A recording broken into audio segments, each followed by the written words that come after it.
սպանությունների թիվը շատանալու է։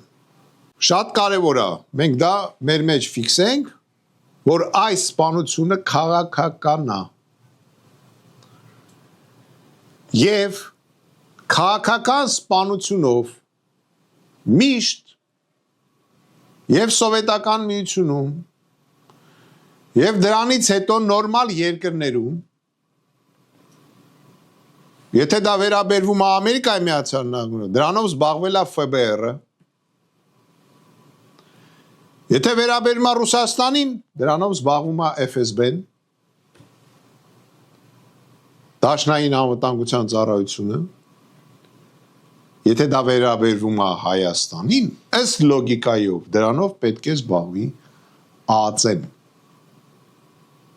Ոչ թե ոստիկանները, դա ոստիկանի գործ չի, այն էլ ինչ որ բաժնի վարիչ, դա իր գործը չի, որտեվ կարող է հենց ինքն է կազմակերպել այդ սպանությունը, ես իհարկե այդպես չեմ ասում,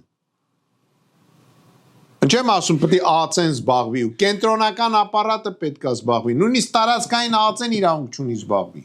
որտեղ սպանությունը քաղաքական գործի սպանություն է։ Սա խոսում է, որ Հայաստանի Հանրապետությունում բացի արտաքին անվտանգության համակարգից, այդ թվում չի գործում ներքին անվտանգության համակարգ։